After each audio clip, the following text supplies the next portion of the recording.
만약 순수한 아이들만 남겨진 무인도에 문명이 사라진다면 어떤 일이 벌어질까요?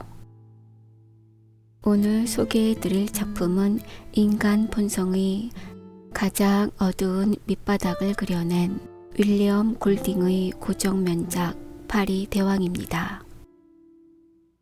이 작품은 단순한 모험 이야기가 아니라 문명과 야만, 이성과 본능의 충돌을 단순한 고립 생존기를 넘어 우리 내면에 숨겨진 잔혹함과 규칙이 무너지는 과정을 아주 잔인할 정도로 현실적으로 보여줍니다.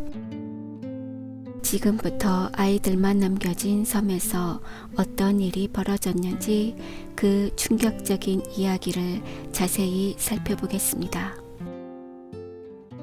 윌리엄 골딩의 파리 대왕 작품 속으로 떠나보겠습니다.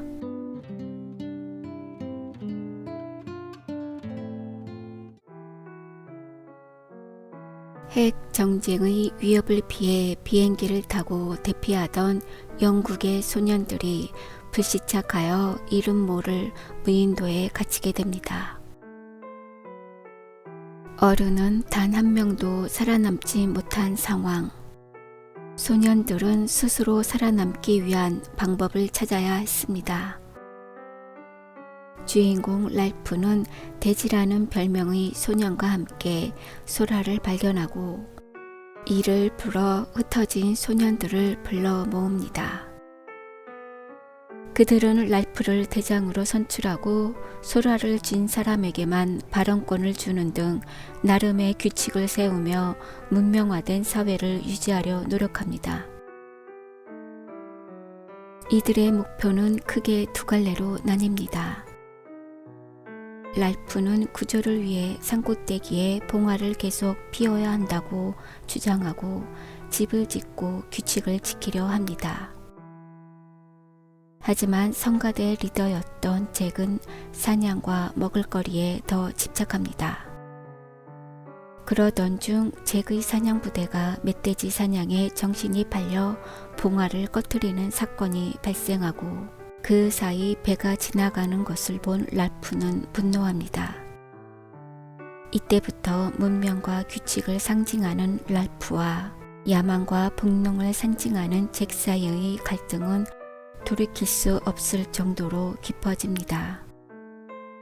잭은 돼지를 사냥하며 피를 묻히고 아이들은 점점 흥분과 폭력적인 놀이에 익숙해집니다.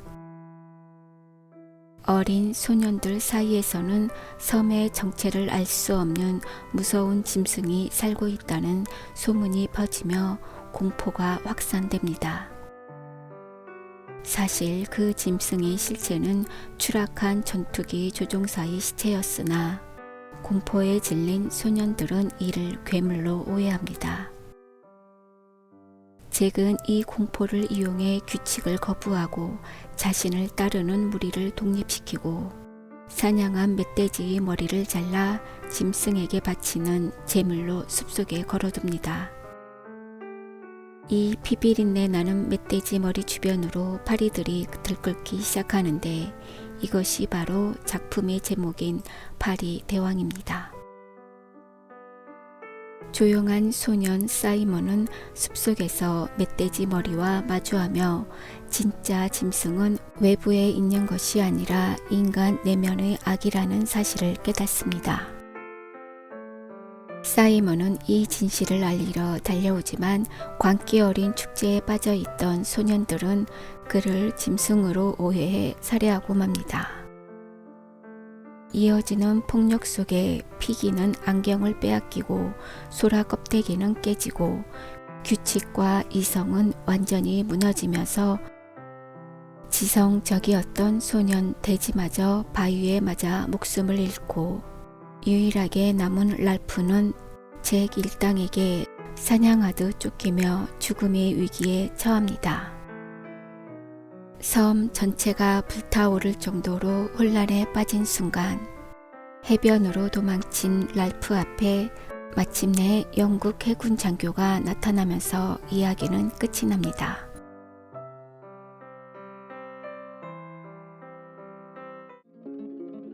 시대적 배경을 알아보겠습니다. 파리 대왕이 쓰인 1950년대 초반은 다음과 같은 사회적 분위기가 지배적이었습니다. 제2차 세계대전의 충격, 작가는 전쟁을 통해 문명화된 유럽인들이 얼마나 쉽게 야만적으로 변해 서로를 학살하는지 목격했습니다. 아이들은 순수하다는 당시 보편적인 믿음에 반기를 들고 사회적 제약이 사라지면 아이들조차 악해질 수 있음을 경고하고자 했습니다. 소설의 도입부에서 소년들이 비행기를 타고 대피하는 이유는 바로 핵전쟁 때문입니다. 당시 세계는 미국과 소련의 대립으로 내일 당장 지구가 멸망할지도 모른다는 공포 속에 있었습니다. 이 소설은 섬이라는 고립된 공간을 통해 당시 위태로웠던 세계 정세를 축소판으로 보여줍니다. 작가에 대해서 알아보겠습니다.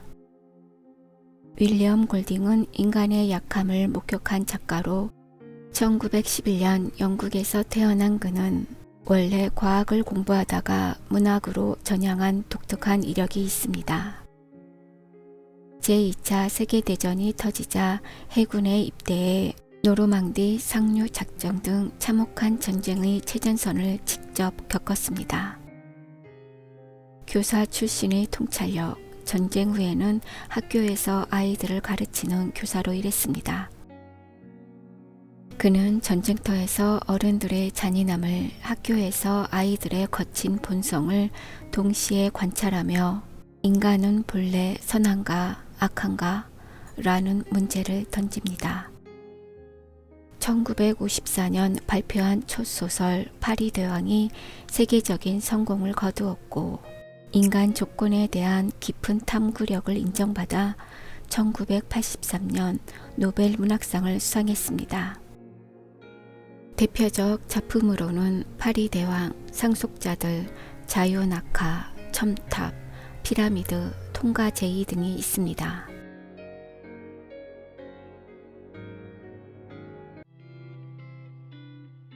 오늘의 생각해 볼 문제입니다. 소년들이 야만적으로 변한 결정적인 이유는 무엇이라고 생각하시나요?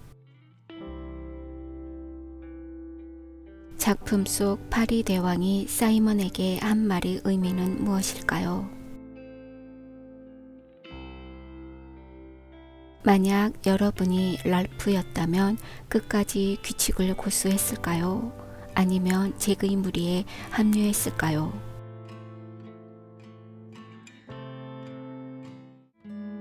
오늘 살펴본 파리 대왕은 골딩이 전쟁을 통해 깨달은 인간 본성에 대한 비판적인 시선이 가장 잘 드러난 작품입니다. 문명이 사라진 순간 인간은 어디까지 무너질 수 있을까요? 파리 대왕은 그 질문을 끝까지 밀어붙이는 작품입니다. 여러분은 우리 안의 파리 대왕을 어떻게 다스려야 한다고 생각하시나요? 문학이 더 흥미로워지는 채널 문학 산책 구독하고 함께 읽어요.